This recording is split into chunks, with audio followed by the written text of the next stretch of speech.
I get out of the van. I said, hey, bro, you want anything to drink or eat? And he goes, hey, quit calling me fucking bro. I ain't your bro.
To this episode of Chatting with Stacks. I'm your host, Bill Stacks, and today I got... He didn't even get out of the truck. That is wild. And I swear to God, bro, that really, really like made me think, is this really what I want? You know? And it was just like stupid little shit, like all this like last minute crap, you know? Well, how much does it cost to get in a club, you know? And then they're like, oh, nothing, you know? Nothing. And I'm already prospecting like 8-9 months. They tell us, oh, we got a clubhouse tax. You got to pay so much of money, which was it was a lot. You know, I don't want to give the figure out, but it was a lot. Yeah. They go, you got to pay that before you're brought up for your patch. I was thinking, why did you tell me that fucking 8 months ago? I could have been saving money. Yeah. Now in 12 months, you're eligible for a vote. I'm thinking, how am I going to be eligible? I have to pay that money. So I was getting it together. And that's why I did 14 months. Plus, you know, I was like at the house for like 3 weeks. I couldn't walk, do anything. I had a broken pelvis. Yeah, so you get into the accident. What happens next? Do you So they put. I didn't have to come to the clubhouse because, you know, I mean, I was pretty messed up, bro. I couldn't even sit on a toilet. Yeah, but you didn't even have your patch anymore, right? No, I just had a rocker then when that happened. So what they did is they just kind of like on a loan on your house, Stacks, they just put it at the end. You know what I mean? Hey, you want to borrow some money? We're going to put it at the end. And I was like, at first, I was kind of hoping like I got like a free month out of this, you know? Laying around, but I didn't, bro. They put it on the end. Yeah. So, and then when the end came, he told me I wasn't cutting it, and it was crazy. And then I tried to come back after a year, and he told me, he says, you know, him and I didn't have a problem after that because we talk. Him and I would talk cordially, just like you and I are. And he just said, man, Charlie goes, this one of the guys in the charter, he's got an issue with you or something, and he don't want you back, and it's got to be unanimous to get voted back in, you know. And I said, well, man, let me go in the backyard with this guy, you know, mix it up. And he goes, I can't let you pound the shit out of this guy. He's a member. And I was like, oh, okay, man. So we played this game, bro, where like I'd see them and they would just nod their heads to me. And, you know, and deep down inside it bothered me because I was like, man, I want to be one of you guys so bad, you know, and I got like, so I got a lot of shit done on my house, and my house was a brand new house that was put out there, so I never got to finish it, and I was falling behind on my house payments because, believe me, bro, when they tell you it's your family, the job, and in the club, it's bullshit. It's the club, your family, and piss on your job, you know? Club comes first. Right. And I lost 4 jobs. Stacks. No bullshit. In the first year, I was kind of, hey, man, I got to let you go. You missed too much work. Because they tell you, we're leaving Friday morning for Chicago. We're leaving for San Francisco, you know, on the bikes, man. So, you know, we're blasting off. Just to give you an example, I had, when I crashed my bike, it was brand new. When they took it to the Harley dealer, they said, man, you changed the speedometer on this thing? For May, June, July, August 28th, I had 19,000 miles on it. Wow. Right. So, I was just like, oh man, this is just nuts. Yeah, but so if you lost your job, how are you getting money to pay for gas and to go on these trips? And how do you It was hard. It was hard, bro. My wife worked and my daughter went to work. She graduated. She was graduating the year I left Wisconsin, which was really shitty, man, because, I uprooted her, pulled her out of the school that she should have graduated with her class, and the people she knew. Yeah. But I pulled her out of there and I took her to Minnesota. So she went to a school there for like the last 3-4 months, whatever it was. And she got her diploma. And then she went to work over where my wife was working at the time, my ex-wife. And they worked together. So actually they were making the money to make the house payments. And when I could work, I work, you know what I mean? And then I lose a job and I go try to find another one. It was crazy. Not until they threw me out. When I get back to the time I told you they let me go, I took that huge shit, man, walked out the door like, man, I'm done with this. I was relieved. I went back. I worked on my house. I finished it. I poured the concrete steps. I did everything that you can imagine, caught up my house payments, got a job, and I kept the goddamn job, And I worked there for 3 years or something like that. And every year I couldn't come back because that one guy hated me. And then that one guy got in a bad bike accident and he had some head injuries to him and they let him go. And when they let him go, I figured, oh, well, now he's gone, But I didn't want to go knocking on the door. And, the day after, right? Yeah, right. And hey, so I didn't go around, Stacks. I really didn't jump on that wagon. And I was in Sturgis. I had my own motorcycle shop for 19 years. And Pat came out there and one of his bikes was messed up. So we brought it to the shop and my mechanics worked on it. And he said, hey, come on over to the campgrounds where I'm at. He had a big motor bus, And he said, come over, he said, let's rap. You and me, let's talk. So we went over. It was a good talk, We had a good talk and he said, I want you to come back, PeeWee. Come on back. And I said, okay. And he says, so when we get back and we have church, we'll have you come to church and then you can stand up in front of everybody and tell them your intentions, I said, okay. Well, in the meantime, before that even happened, Stacks, because I was getting that runaround, I was still running around, going down to Chicago, hanging out with Mel Chansey all the time.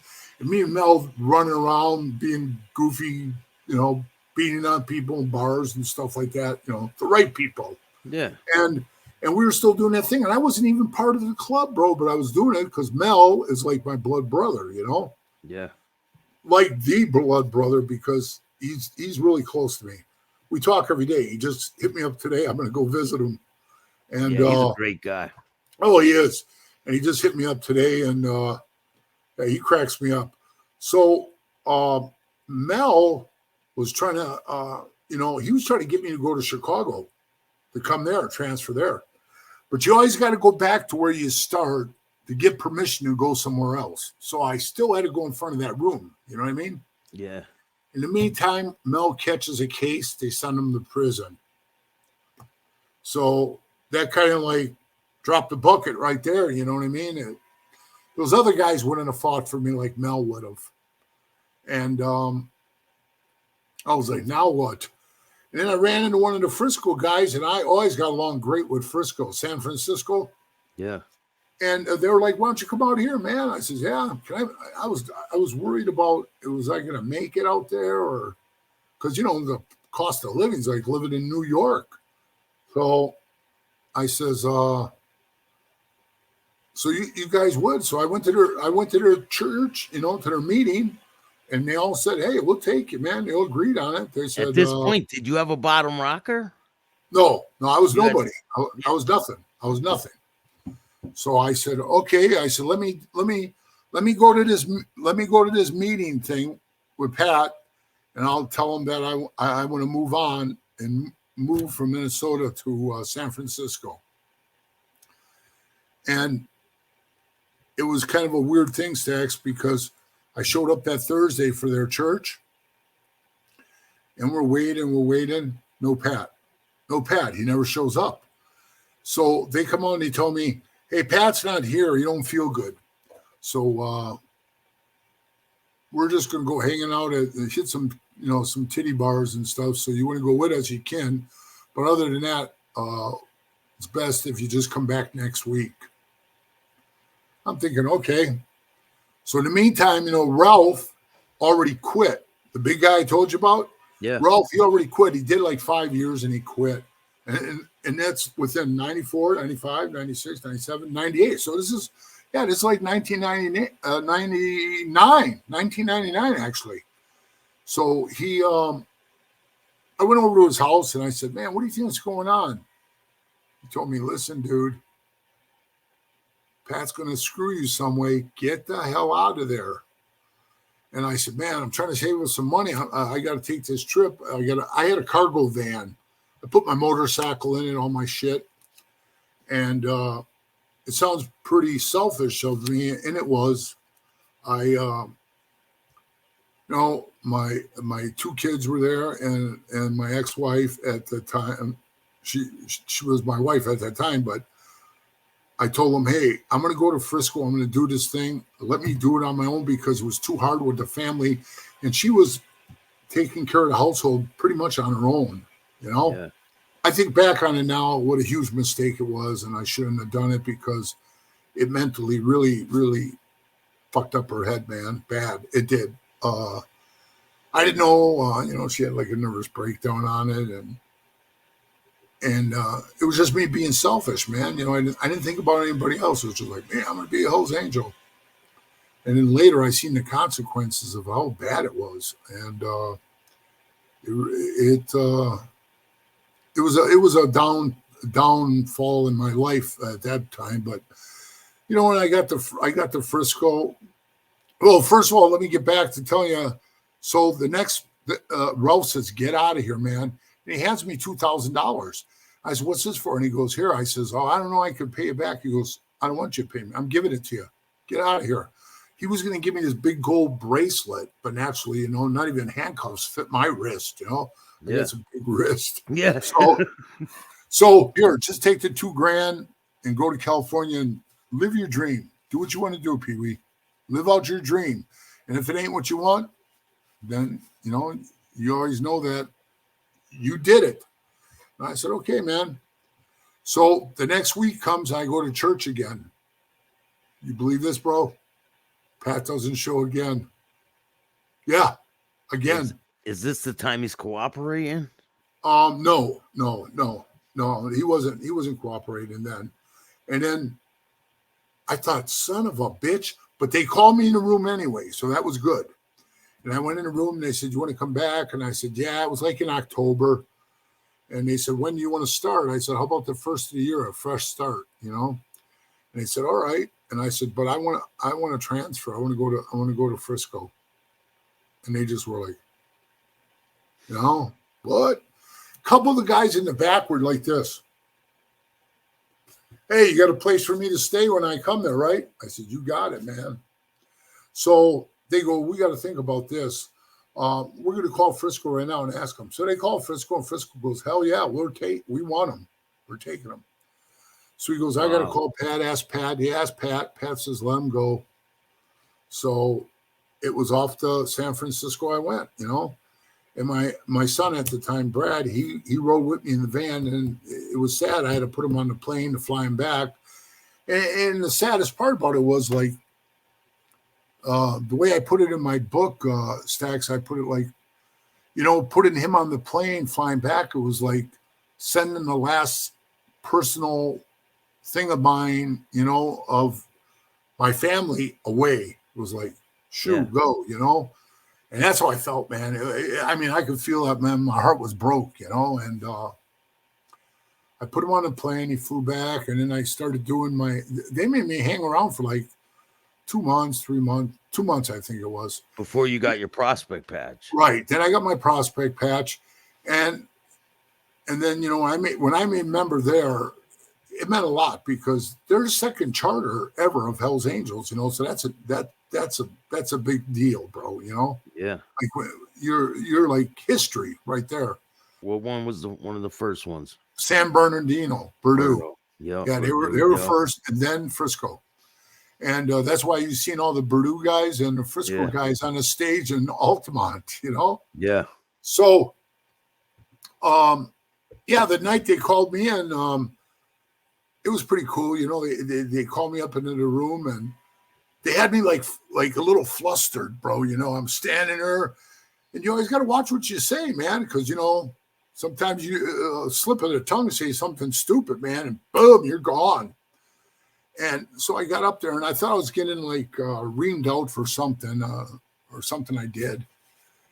And I came up there and they were yelling about something, and it's so long ago that I really, honest to God, can't remember exactly what it was about.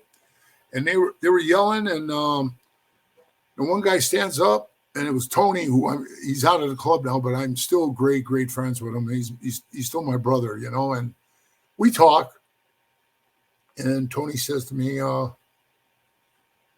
"Hey, what would you have told that guy?" They were talking about me talking to this other guy that they sent down the road, and they didn't want me to talk to him. And he goes, "What could you say to that guy that you shouldn't have, being a Hell's Angel?"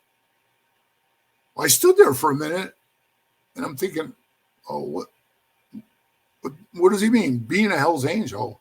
Oh, maybe he's thinking, or he's saying to me, like if you were one, right? Yeah. Right. Or when I become one. So that's what I'm thinking. And I said, well, and I was kind of like dumbfounded. I was like, trying to think of how to say it. And he looks at me again, real serious. And he goes, "You're a Hell's Angel. What the hell would you say?" And I looked at him again, like, the fuck are you saying, man? And all of a sudden he reaches behind me, pulls out a patch, shoves it in my face, and he goes, "Congratulations, now you're in," And it felt like, like almost like winning state championship wrestling again, Yeah. I was like, yeah. And it was funny, bro, because the guy who gave me the vest to put on, he was a big guy, but he wasn't as big as me. I got a big 60-inch chest, So I go to put on his vest, and it's like up about here. I couldn't put it together unless I had like straps, but it was right here. Bro, I didn't give a shit. I was doing a fat guy in a little coat, I was just happy I was one. And they're like, "Come on, we're going to go party." So we all jumped on the bikes and we went down to the Cats Club, which is like a famous club in San Francisco.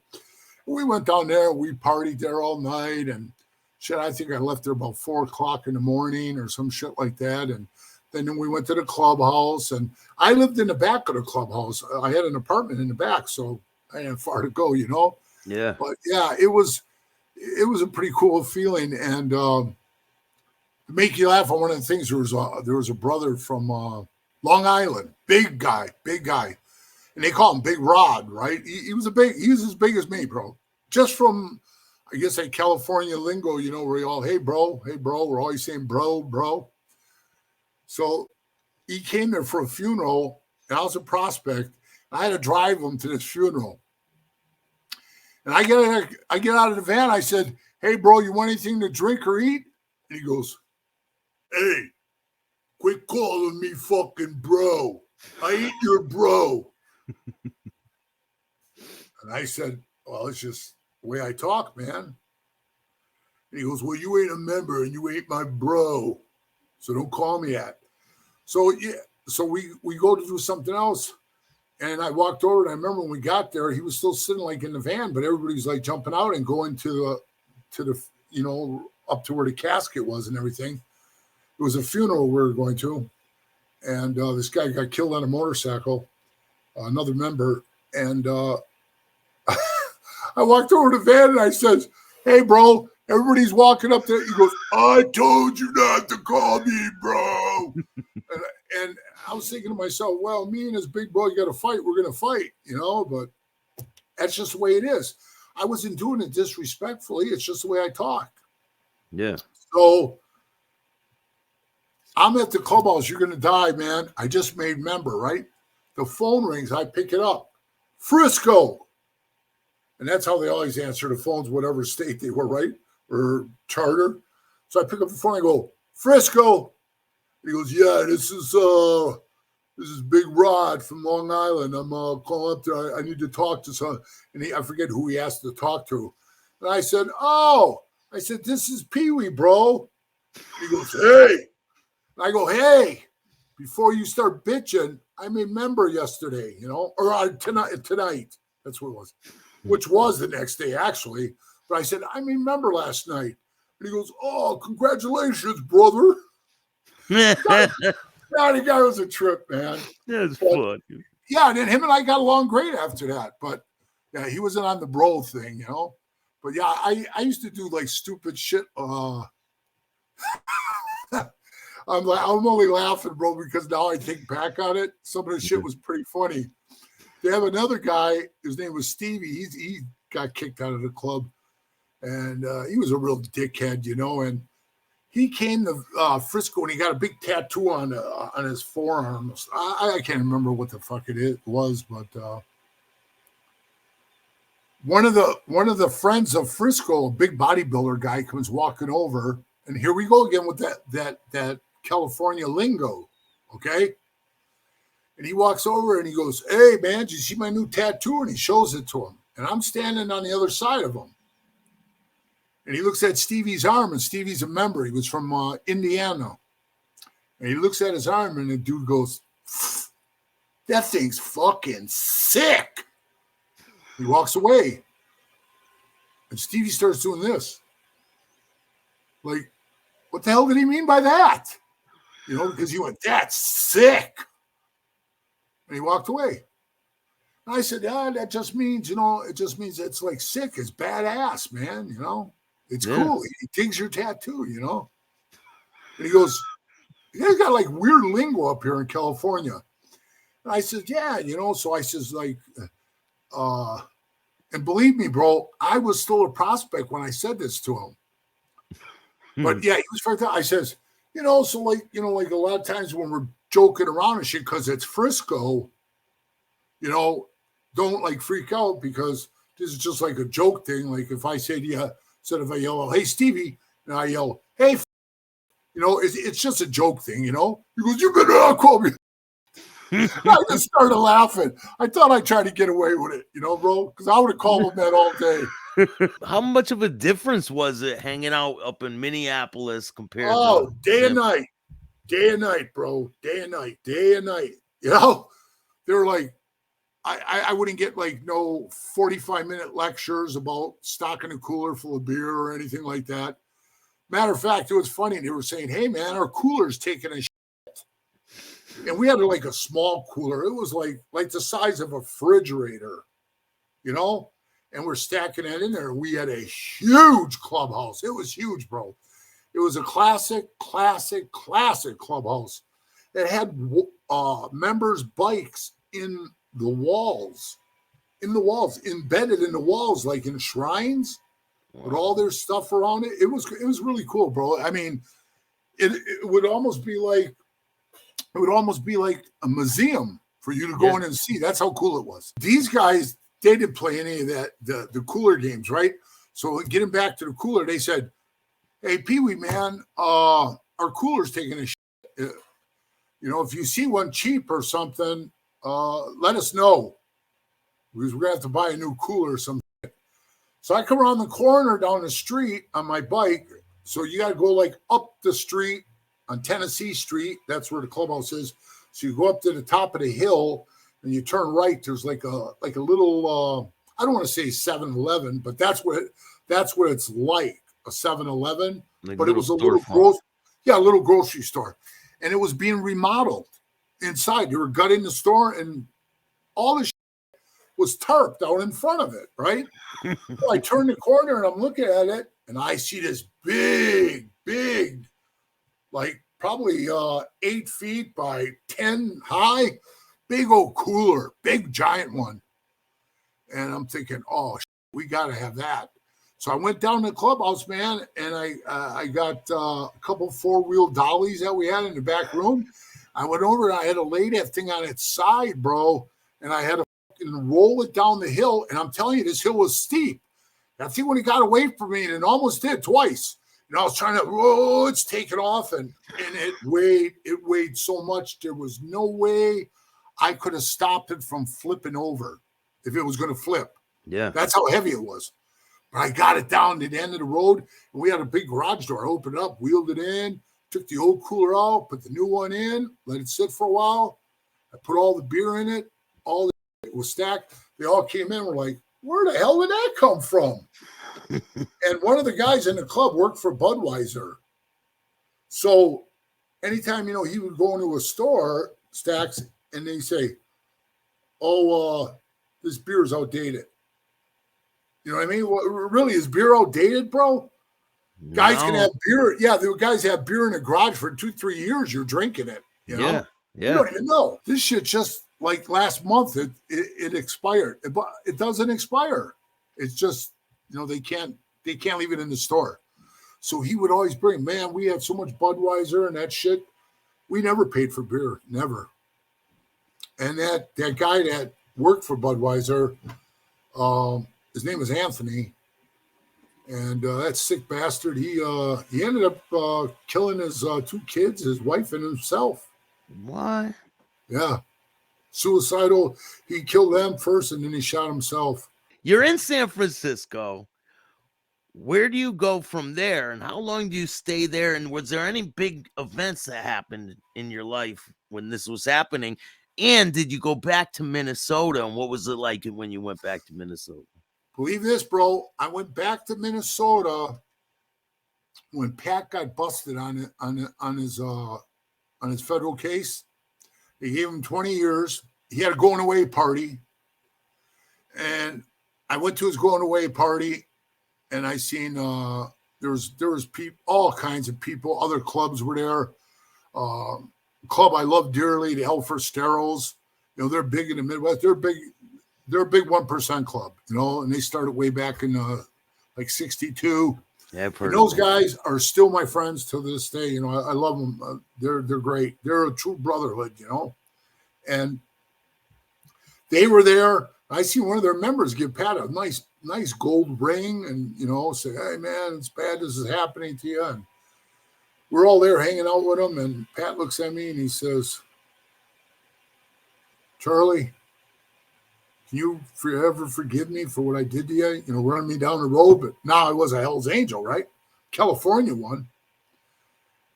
And I said, well, Pat, I already forgave you because I came to your going away party. Obviously, I'm not holding a grudge, or I wouldn't have came.